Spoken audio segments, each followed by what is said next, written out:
우리가 승질난 이유는 정도는 알아야죠. 승질난 이유 정도는 우리가 알아야 됩니다. 자, 김어준입니다. 제가 김어준 얘기를 하니까, 김어준, 제가 다 보거든요. 이 유튜브 아래 관리자 시스템이 있어가지고, 어떤 영상에서, 구독자가 들어오고, 어떤 영상에서 구독자가 빠지는지를 볼 수가 있어요. 제가 김어준에 대해서 김어준을 비판을 할 때마다 구독자가 빠져나갑니다. 빠져나가요. 저는 그분들 탓할 생각 없습니다. 그분들이 지난 20년 동안 가지고 있던 김어준에 대한 어떤 믿음, 이런 것들을 제가, 뽀사고 싶은 생각은 없어요. 그런 생각 없습니다. 저는 단지 우리가 알아야 된다는 겁니다. 모르고 욕만 할 수는 없어요. 우리가 알아야 돼요. 정확하게 우리가 승질이 나는 포인트가 뭔지를 알아야 됩니다. 일단 첫째, 우리가 김어준에게 열광했던 이유가 있습니다. 여러분들 다 읽어보시면 아시겠지만, 김어준에게 우리가 열광했던 이유가 있어요. 첫째, 의외의 용감함, 갑툭튀라고 하죠. 의외의 용감함, 갑툭튀라고 하죠. 갑자기 툭 튀어나와가지고 엄청나게 용감한 행동을 합니다. 뭐냐? 기득권 조롱이에요. 조선일보, 이명박을 상대로 마이크 하나 딸랑 들고 조롱을 시작합니다. 조선일보를 조롱할 때는 마이크도 없었어요. 인터넷 홈페이지, 딴지일보라고 하는 인터넷 홈페이지 하나 딸랑 만들어 놓고 그 안에서 조선일보를 조롱을 하기 시작해요. 그 누구도 인터넷 내에서 뭔가 홈페이지를 만들어가지고 누군가를 조롱한다는 것에 대해서 생각도 하지 못할 때, 김어준은 배낭여행에서 돌아와, 할 게 없으니까, 심심해가지고 하나 만듭니다. 이게 뭐냐? 딴지일보예요. 거기서부터 시작되어서 조선일보를 조롱을 하죠. 찌라시니, 그들이 가지고 있는 민족 정론지라고 하는 어떤 그런 것들도 다 비틀어가지고, 그래가지고 조선일보를 조롱을 해요. 그리고 여러분들이 아시는 것처럼 그 한겨레 신문사와 함께 만들었던 그 뉴욕타임즈라고 하는 것을 시작을 하면서 첫 영상에서 나는 이명박 싫습니다 라고 얘기하면서 그때부터 이명박을 상대로 조롱을 하기 시작을 합니다. 굉장히 용감했어요. 깜짝 놀랐어요. 보고. 뭐지 이 사람? 이런 시대에 감히 이명박이랑 맞서? 저거 잡혀가려고 저거 작정한 거 아니야? 라고 생각을 했지만 우리는 그를 보면서 대리만족을 느낍니다. 카타르시스를 느껴요. 그때부터 김어준은 혼자서 탈춤을 추고 있는 겁니다. 민중들을 향해서. 민중들 화병 나지 말라고. 그 당시도 우리도 엄청나게 화병이 났죠. 화병 나지 말라고 그때 시작한 거예요. 그게 김어준이 그때 한 게, 그게 탈춤입니다. 전 국민들이 화병 나가지고 다 들어 눕게 생겼으니까 대신 나와서 탈춤을 춰주기 시작을 한 겁니다. 두 번째는 자유를 향한 의지예요. 그가 단순히 조롱만 한 것이 아니라 그가 개인적으로 가지고 있는 자유를 향한 의지.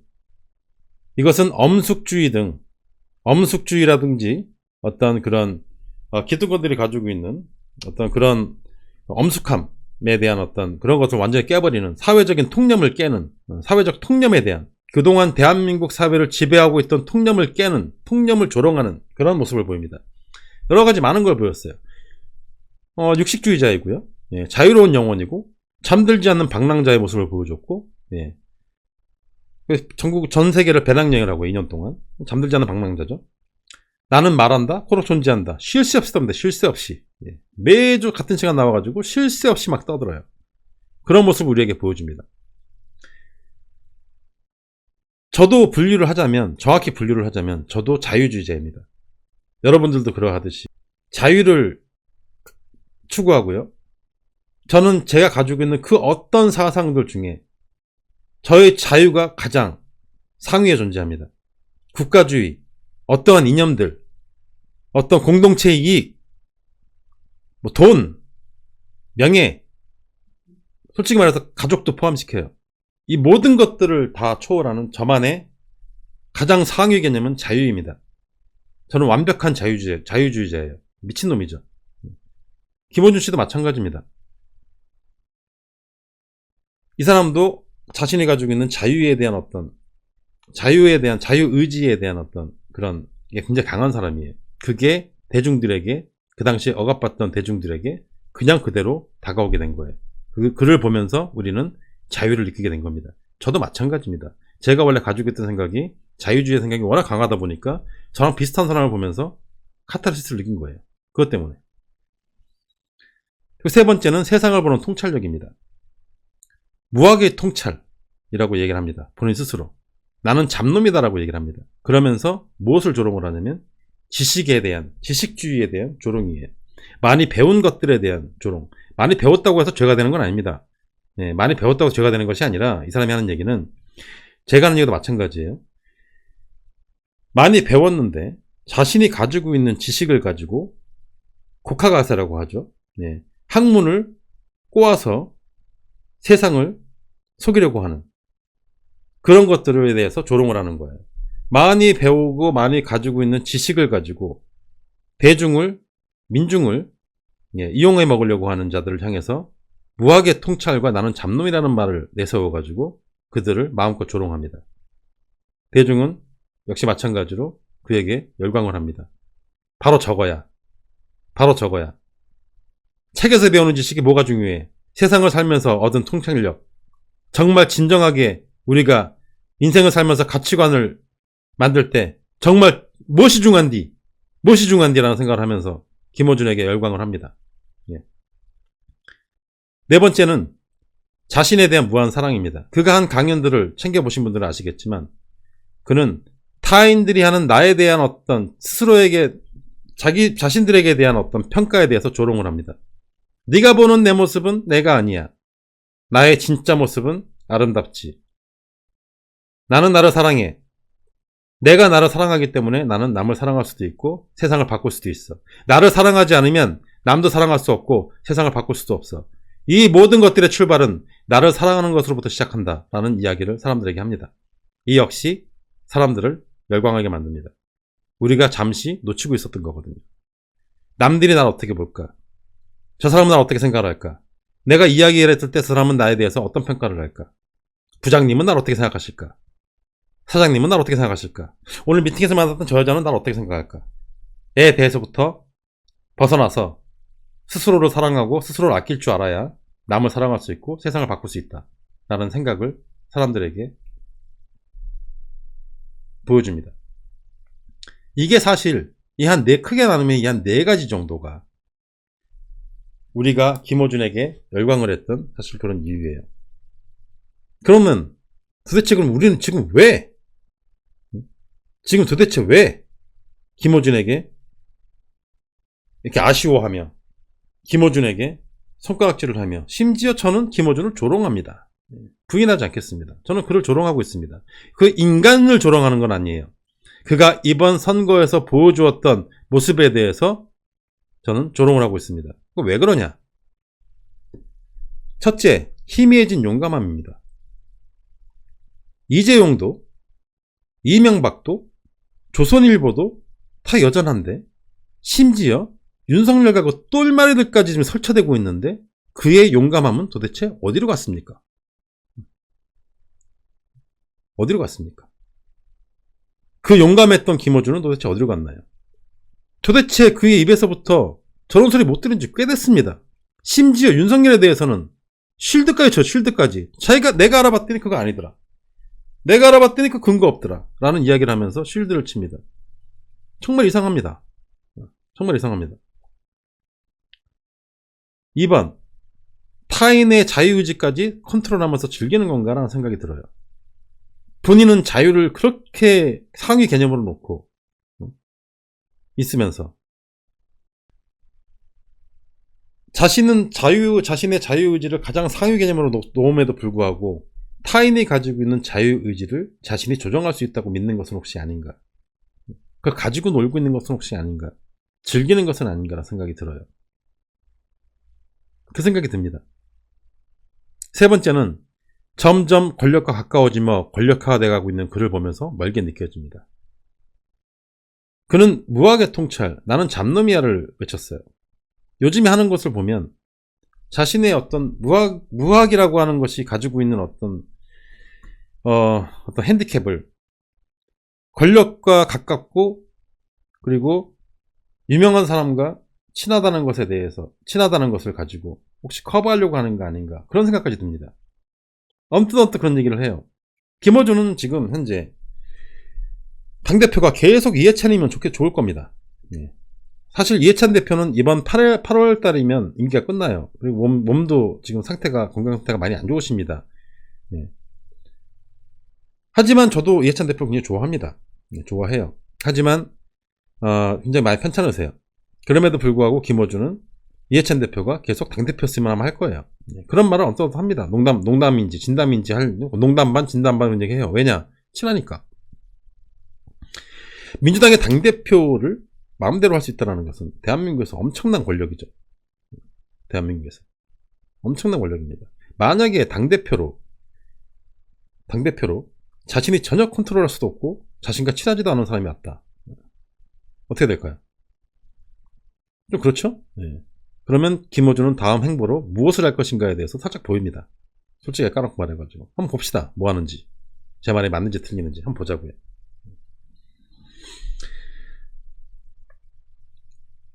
어떤 그런 권력과 점점점 가까워지면서 권력화돼가는 그의 모습을 보면서 예전에는 동네 친구 같고 동생 같고 형 같고 했던, 우리 집에 사고 많이 치고 바른 말을 하는 막내 동생 같던 어떤 막내 그 삼촌 같던 어떤 그런 이미지가 점점 멀게 느껴집니다. 네 번째는 자신에 대한 사랑이 너무 크다 보니 자만심으로 가는 건 아닌지, 자신보다 약자인 상대를 향해서 조롱을 하거나 장난을 칩니다. 강자가 약자를 향해서 장난을 치면 그건 더 이상 그건 장난이 아니에요. 무심코 던진 돌에 상처받죠. 오늘 방송에서도 제가 그런 거 봤어요. 박시영 대표에게 건방지다라고 표현을 합니다. 건방져졌다고 다음부터 출연 안 시키겠다고 얘기합니다. 뉴스공장의 공장장이 출연 안 시키겠다고 하는 얘기를 하면 출연 안 하는 겁니다. 만약에 제 앞에서 제가 만약 박시영 대표한테 저한테 그런 얘기하면 저는 그냥 방송에서 대북할 것 같아요. 다음부터 안 나오겠다고. 예, 다음부터 안 나오겠습니다. 그냥 대놓고 해버릴 것 같습니다. 저 같으면. 저는 못 참아요. 진짜 그런 얘기를. 아무리 농담이고 사적으로 친하다 하더라도 방송에서 자신이 가지고 있는 지위를 이용해서 박시영 대표에게 건방지다라고 얘기하면서 방송 출연을 다음부터 못하게 하겠다라든지 이런 얘기를 하는 것은 과연 이걸 어떻게 받아들여야 할까요? 아이고 재미지다. 아이고 농담도 잘하네. 우리 김어준 씨는 농담도 잘해. 이렇게 받아들여야 됩니까? 그렇게 받아들이는 사람들 많더라고요. 솔직히 말해가지고 웃깁니다. 지난 20년 동안 신앙처럼 받들고 있었다 하더라도 아닌 건 아닌 거죠. 아닌 건 아닌 겁니다. 제가 답답한 거는 그거예요. 같은 태도, 그의 태도는 항상 건방지고 항상 똑같아요. 쫄지마 씨발부터 시작해서 씨발 그 정도 위치에 가 있는 사람의 언어라고는 도저히 어떤 그런 그 위치에 있는 사람이라고 믿어지지 않을 만큼의 어떤 그런 단어를 쓰고 태도는 똑같습니다. 하지만 그 대상이 기득권이고 권력이 있고 김어준보다 강한 상대에게 할 때는 우리에게 시원함을 주지만 우리에게 시원함을 줘요. 시원함을 주는데 그 상대가 본인과 비교했을 때 약한 상대일 경우에는 카타르시스를 주는 것이 아니라 뭐라고 표현해야 될까요? 뭐라고 표현할지 모르겠습니다. 같은 태도, 달라진 상대, 이해되지 않는 의미. 제가 지금 김어준을 바라보면서 느끼는 감정은 딱 그거예요. 딱 그겁니다. 같은 태도, 달라진 상대, 이해되지 않는 의미. 모든 게 다 공작으로 보이고 모든 게 다 의도 있어 보이고 모든 게 다 사심 있어 보입니다. 이제는. 그게 문제예요. 그게 문제입니다. 하지만 솔직히 저는 솔직하게 말해서 저는 일말에 기대를 갖고 있어요. 아마 절대 사과는 하지 않을 겁니다. 여러분들이 오늘 보신 것처럼 절대 사과는 하지 않을 거예요. 제가 이미 예언했죠. 절대 사과 안 할 거라고. 그가 하는 사과는 더 이상 언급하지 않는 게 그의 사과 방식이에요. 사과인지 뭔지 모르겠는데 그의 방식입니다. 김어준의 방식은 자신이 잘못한 것에 대해서 다시는 언급하지 않는 것, 그게 그의 방식입니다. 원래 오늘 박시영 대표와 나누기로 했던 이야기는 비례대표 이야기가 포함이 되어 있었어요. 비례정당 이야기가. 비례정당 이야기는 어디로 갔는지 안드로메다로 사라져버리고 그 대신에 대선, 차기 대선에 대한 이야기, 차기 잠룡에 대한 이야기를 끌고 옵니다. 아마 차기 잠룡, 차기 대선에 대한 이야기를 화두로 가져옴으로써 이번 비례정당에 대한 어떤 그런 늪에서 빠져나오려고 하는 것 같아요. 예. 지난번에는 일본에게 지원을 해줘야 된다, 의료 지원을 해줘야 된다, 그게 국격이다라는 걸로 빠져나오려고 했는데 팍 실패했죠. 예. 그 다음날 방송에서 그날 밤에 제가 말도 안 되는 소리 하지 마라, 그게 무슨 국격이냐 라고 얘기를 했는데 그 다음날 방송에서 바로 한반도의 현인께서 나오셔가지고 무슨 소리냐, 거기다 왜 지원을 하냐, 필요한 데다 지원을 해줘야지, 일본에다가 왜 지원하면 안 됩니다. 한마디로 그냥 정리해버렸어요. 쓰는 숨을 짓는 김어준 의 표정을 보면서 아, 저건 실패했구나. 저 이슈는 실패했다. 예. 다음 이슈는 뭘까? 라고 생각을 했는데 예, 오늘 차기 대선 잠룡 얘기를 하면서 아, 저건가? 예, 싶어요. 솔직히 말해가지고 뭐든 좋으니까 예, 나오세요. 예, 알겠습니다. 절대 사고 안 할 겁니다. 절대로. 하지만 우리는 그에게 계속 무슨 얘기를 해야 되느냐, 그에게 계속해서 무슨 얘기를 해야 되느냐. 다른 얘기 할 거 없습니다. 뭐 털보 이런 얘기 하지 마십시오. 그런 얘기 한다고 해서 우리의 진위가 전달되지 않아요. 우리가 화났다는 것을 전달할 수 없습니다. 뉴스공장에서 내려와라, 하차해라, 안 됩니다. 그런 얘기 한다고 해가지고 우리의 진위가 전달되지 않아요. 그를 고소한다? 공정하지 않았다고? 하지 마십시오. 그거 한다고 해가지고 우리의 진위가 전달되지 않습니다. 우리의 진위를 정확하게 전달해야 됩니다. 정확하게. 뭐라고 전달해야 되느냐, 잠자고 있는 당신의 조롱 본능을 깨워라. 그 조롱의 대상은 우리가 아니고 거대 악이다 라는 이야기를 계속해야 됩니다. 잠자고 있는 조롱 본능을 깨워라. 김어준은 잠자고 있는 조롱 본능을 깨워라. 그 대상은 우리가 아니고 거대 악이다 라는 이야기를 끊임없이 해줘야 됩니다. 제가 시켰다고는 하지 마세요. 예, 그 뉴스공장 댓글에 달면서 노단이가 시키더라 이렇게 하지 마시고 그러지 마시고, 예, 그 여러분들께서 댓글을 다실 때 뉴스공장이나 이런 데 가지고 김어준이 출연하고 있는 방송에 댓글을 다실 때 그렇게 댓글을 다십시오. 김어준이 잠자고 있는 조롱 본능을 깨워라. 그 대상은 우리가 아니고 거대악이다 라는 이야기를 끊임없이 해줘야 됩니다. 지금 우리가 김어준에게 왜 화가 나 있는지, 거기에 대해서 우리가 정확하게 실체는 알고 논리적으로 뭐가 잘못된 것인지, 왜 우리가 화가 났는지에 대해서는 우리가 알고 화를 내야 되잖아요.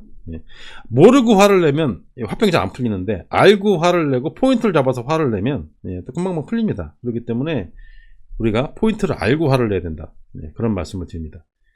우리가 계속해서 해야 될 얘기는 그 얘기입니다. 김어준의 조롱 본능을 깨워라. 그겁니다. 조롱 본능을 깨워서 그 대상을 거대 악으로 대상을 삼아라. 우리가 아니다. 그 얘기를 해야 됩니다.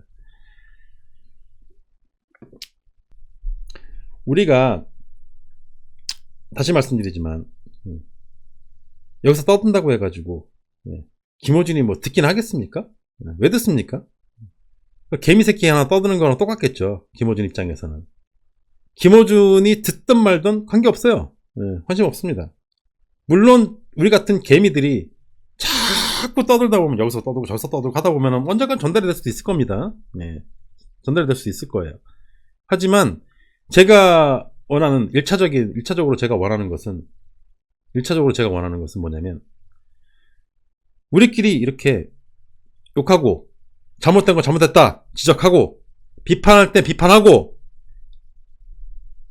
남의 의식하지 않고 남의 눈을 의식하지 않고 우리가 이런 말 했을 때 우리를 이상하게 보지 않을까? 우리가 김어준을 욕하는 거에 대해서 누가 또 욕하지 않을까? 이러지 마시고 초대하지 않습니까? 비판받을 지점이 있으면 비판을 받아야죠. 당연히. 그렇죠. 저를 비판하실 분 계시면 비판하십시오. 논리적으로 저희 논리가 뭐가 잘못됐으면 잘못됐다라고 얘기를 하시라니까요. 받아들인다니까요. 정말로 그렇다면.